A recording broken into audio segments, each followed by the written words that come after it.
All right, the last game that we'll talk about was the middle game. That was the go ahead and take your nap after you eat dinner game, because if the starting quarterbacks had been available, maybe it would have had a little more sizzle. It looks good on TV, but the Giants were 2-9 coming into the game. The Cowboys, yeah, they beat the Commanders, but they feel like they're done. Cooper Rush is playing instead of Dak Prescott. At the end of the day, the Cowboys get the win, 27-20. They didn't embarrass the Giants. And you got Micah Parsons saying we could go on a run now.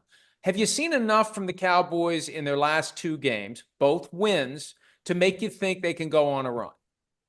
Listen, see, that's what I'm talking about with Micah Parsons. Why just take it one game at a time that we can make a run? You beat the Giants, you beat a weak Washington Commanders team. Like, why are you even talking about that? Hey, we're going to look at the film. We're going to continue to study what we need to improve on. We're going to continue to work day by day. Forget about giving the media that. See, that's what I'm talking about. And that comes from the head coach. The head coach has to set the tone in the team meeting rooms. And he should tell the players, look, if they ask us, don't talk about no Super Bowl, don't talk about playoffs, talk about the way we're grinding one game at a time, one day at a time to become a better offense, to become a better defense, to become better individual players. That's the message that needs to be talked about. And that's why I say Micah Parsons is not the leader that you want if you're the Dallas Cowboys. And that's why I always talk about I would trade him. I would get rid of him because not only do you have to pay him $40 million a year, but now you got to deal with the way he responds to media, him dealing with a podcast. Mike, do you understand the type of cussing out I would have gotten from my teammates if I would have been doing a podcast during the week? Because it takes time away from you because you have to prepare for other teams and what they got going on. And it takes time away from what you're doing, and your focus and your concentration should be on your team. And you mean to tell me that you actually got time within a season to watch all the tape that you have to watch and still prepare for a podcast? Come on, Mike. And we see Micah Parsons. One last point. We see this defense is different with him in the game. He comes in, he provides a spark. But to me, it's still not enough. I would trade Micah Parsons. He wouldn't be part of my team moving forward.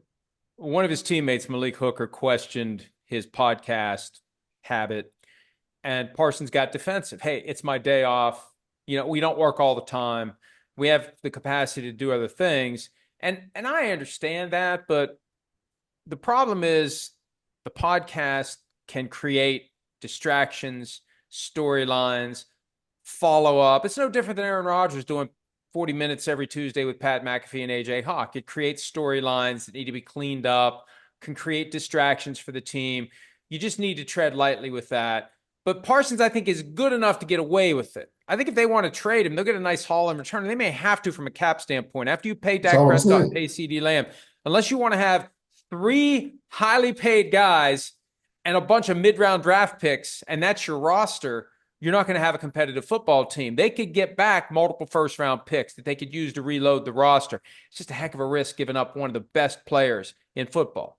I mean, you agree that you set aside all the other stuff, between the lines, he is a difference maker for the Cowboys. He's a difference maker, but I watch him in the run game too. You watch him go around blocks. You watch him trying to avoid a block, trying to come around and make tackles. No, sometimes you got to go up in there. You got to hit that pulling guard in his mouth, and you got to create a pile. I don't see the physicality. Yeah, I see a guy that can get after the quarterback, absolutely. But what does the Cowboys need? They need somebody that can stop the run, and he has to be held more accountable for his lack of play in the run game. That's all I'm saying. I'm not paying a guy $40 million a year because that's what he's going to want. He's going to want a 4 or 5 year deal for anywhere from 160 to 200 million. And for a guy that doesn't actively play the run game like that, there's no way I'm making that type of investment. And once again, I don't want three guys at the top. I don't want to be so rich up here that I'm poor down here. I want more of a balance. And that's why I always speak about Micah Parsons.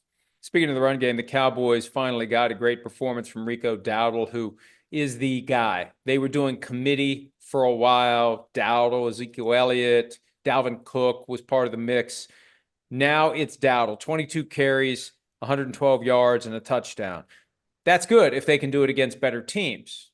The Giants kind of defeated and deflated. Dexter Lawrence exited with an elbow injury. This isn't a great defense that they were going up against. They need It to doesn't matter continue to though, run the Mike. ball. Mike, it doesn't matter if it's a great defense or not. The thing that matters is the last 2 weeks, Rico Dowdle, he's played some of his best football, and they're committing to running the football. And that's how you change the narrative. You got to play good defense, and you got to be able to run the football. And it almost forces you to run the football when you have a backup quarterback. You don't have the luxury of saying, okay, we're just going to rely on Dak passing the ball 40 times. We're going to actually run the football. And I got to give Mike McCarthy a lot of credit. I mean, he had these guys ready to play despite all the distractions and all the injuries and everything that's going on. It was good to see Deron Bland back and Overshown making a huge play. That was a great But play. I think he's done a good job, man. Mike McCarthy's done a good job in a tough situation. Well, and think about that. The front office dragged their feet with CeeDee Lamb's contract and Dak Prescott's contract, which prevented the Cowboys from going all in with free agents aimed at making the team better than it was last year. Yep. Mike McCarthy's lame duck, no contract, harder to command the locker room, get the respect, get the attention. At some point, it becomes a given the guy's not going to come back. Why are we listening to this guy? We're going to have a new coach next year. And that's why I thought it was interesting this week that Jerry Jones pushed back on the idea that McCarthy won't get an extension. Now, I think part of it is the showmanship of Jerry Jones to make his team interesting, but he could coach his way to another contract. He could coach his way to keeping that job. And the guys are responding. You have guys there that are playing hard in what otherwise felt like a lost season, and McCarthy gets the credit for getting them to do it. Right, and that's what I'm looking at. I can tell you if a team respects their head coach by the way they go out and play.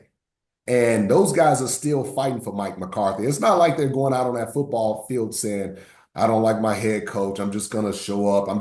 No, they're out there fighting and clawing and competing and doing everything they can. So to me, it just shows that they have a lot of respect for Mike McCarthy, and the guy's done a really good job. Like what coach would want the head coaching job of the Dallas Cowboys? If you're Ben Johnson, you want to go there with Jerry Jones over your shoulder? You want to deal with that misery? No, you don't want to deal with that misery. Or maybe he does want to deal with that misery, but I wouldn't want to deal with that. Somebody looking over my shoulder, and for me not to feel like I have the freedom to make decisions without somebody looking over my shoulder. So that's something to look at. And beyond that, you got an owner who does 2 radio interviews every week. And after most games, he's standing there with a bunch of microphones in his face, answering questions from the media. He's the face of the franchise. You have to be willing to surrender to this guy who's going to say God knows what and create storylines that you're going to have to deal with, fires you're going to have to put out. It just makes your job harder. And again, my take on Jerry Jones, and I finally realized that this year,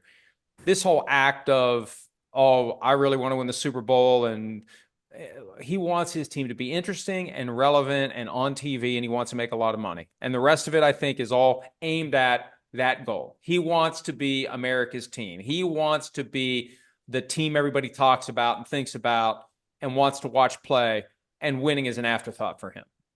Yeah, and it's unfortunate because you got so many guys in that locker room that